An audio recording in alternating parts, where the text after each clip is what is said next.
입양한 6살 딸을 가혹하게 학대하다 숨지게 한 사건의 충격이 채 가시기도 전에 또 아동학대 사건이 터졌습니다. 이번에는 생후 2개월 된 딸입니다. 생후 2개월 된 딸을 방치해 영양실조에 걸려서 숨지게 한 혐의로 20대 부부가 검거됐는데 부검 결과가 충격적입니다. 자세한 소식 이란 기자와 함께 알아보겠습니다. 어서 오세요. 알고 보니까 영양실조에 걸려 숨졌는데 부검 결과도 아주 놀랍더군요. 네, 오늘 오전 부검 결과가 나왔는데요. 두개골이 골절돼 있었습니다. 경찰이 조사한 결과 지난달에 아이 엄마가 분유를 타다가 아이를 실수로 떨어뜨린 것으로 확인이 됐습니다. 엄마는 아이를 실수로 떨어뜨린 뒤에 일하는 남편에게 급히 전화를 했다. 그리고 2시간 정도 지나니 괜찮아져서 병원에 데려가지 않았다. 이렇게 경찰에 진술을 했습니다.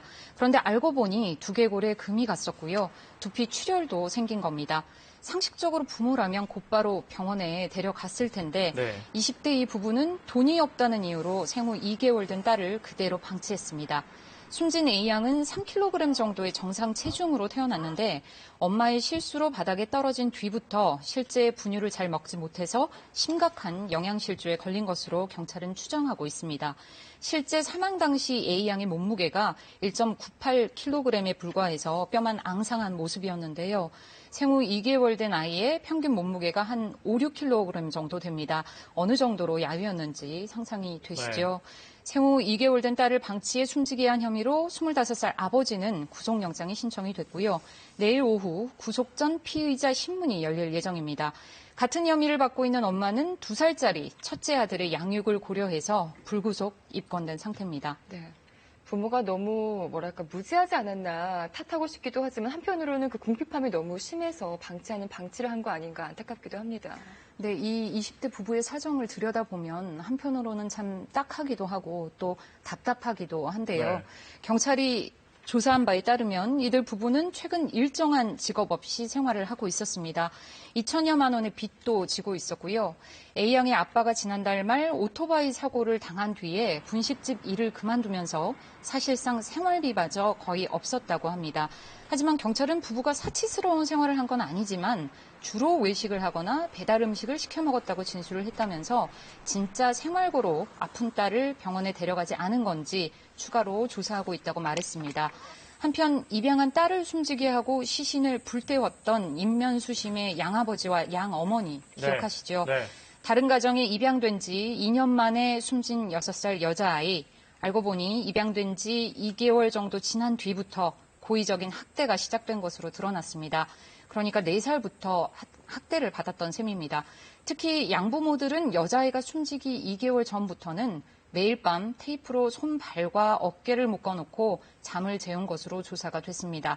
추석 연휴에는 자신들은 고향에 가면서 입양한 딸은 3일 동안 아파트 작은 방 베란다에 묶어놓고 물과 음식도 주지 않은 것으로 드러났습니다. 경찰은 애초 양부모들을 아동학대 치사 혐의로 구속을 했지만 보강 수사를 통해서 살인죄로 혐의를 바꿔서 내일 검찰에 사건을 송치하기로 했습니다. 다음 소식 보겠습니다. 전주에서 저희도 자세히 다뤘는데 그 교통사고 난 2살 난 남자아이 여러 병원 수소문하다가 결국 수술이 늦어져서 수술 받다 숨졌는데 관련해서 오늘 복지부가 회의를 열었군요. 네, 오늘 비공개 회의가 있었는데요. 이 자리에서 사실상 진료를 거부했던 병원들을 징계할지 여부 등을 논의했습니다.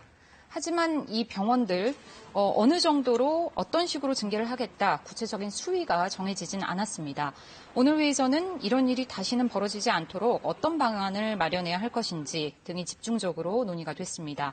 이번 회의는 지난달 30일이죠. 전북 전주시에서 외할머니와 2살 남자아이가 교통사고로 중상을 입은 뒤에 병원 13곳에 치료를 요청하다가 끝내 숨진 사건 때문에 열렸는데요. 이번 사건에서 보시면 전화를 걸었던 13곳 병원 중에 권역외상센터라는 곳이 6곳이 있는데 대부분이 어린이 중증 외상 치료를 할 의사가 없다 이렇게 이야기를 하면서 경군을 받지 않았습니다. 다들 정부가 지원해서 만들어준 것 아닙니까? 네, 그렇습니다. 그런데 권역외상센터라는 곳이 최대 100억 원이 넘는 국고 지원을 받는 병원들이거든요. 이 중증 외상 환자의 골든타임이 낭비되지 않도록 지역에 관계없이 신속한 치료를 받는 기반을 마련하겠다는 취지로 지난 2011년부터 추진 중인데 현재는 전국 9곳이 공식 지정이 돼 있습니다. 국고 지원까지 받은 병원들이 책임을 다하지 않았다는 점에서 국민들 비난은 더 거세질 수밖에 없었는데요. 이들 병원에 대한 징계 수위 등은 오늘 회의를 토대로 앞으로 중앙응급의료위원회를 열고 결정을 하게 됩니다. 네. 다음 소식도 너무나 상식 바뀌고 또 너무 큰 사고로 이어질 수 있어서 아찔한데 그 환각 상태에서 화물차를 운전한 운전자들이 붙잡혔습니다. 네, 어떻게 된 일인가요? 네, 마약을 투약을 하고 화물차를 몰다가 붙잡힌 사람들 이야기인데요. 변명이 참 황당합니다. 어떤 식의 변명을 했는지 직접 들어보시겠습니다. 화물차를 하다 보면 꼭 어쩔 수 없이 운행을 해야 할 그런 상황이 있었는데 잠이 좀 모자라서 잠이 오면 사고가 날 위험도 있고 해서 어쩌다가 보니까 잠 좀 깨려고 하게 됐던 것 같습니다. 정말 죄송합니다. 네, 졸음 운전을 할까 걱정이 돼서 환각 상태로 차를 몰기로 했다는 어처구니 없는 이야기입니다. 경찰이 단속 당시에도 한 운전자 대마초를 피운 상태였는데요. 운전석을 뒤지자 이렇게 곳곳에서 숨겨둔 마약이 나옵니다. 네. 이미 운전자는 환각 상태로 25톤짜리 화물차를 몰고 320여 킬로미터를 달린 상태였습니다. 환각 상태로 화물차를 운전한 사람들은 경찰에 붙잡힌 사람들만 8명인데요. 지난 4월부터 6월까지 50여 차례에 걸쳐 마약을 투약했습니다.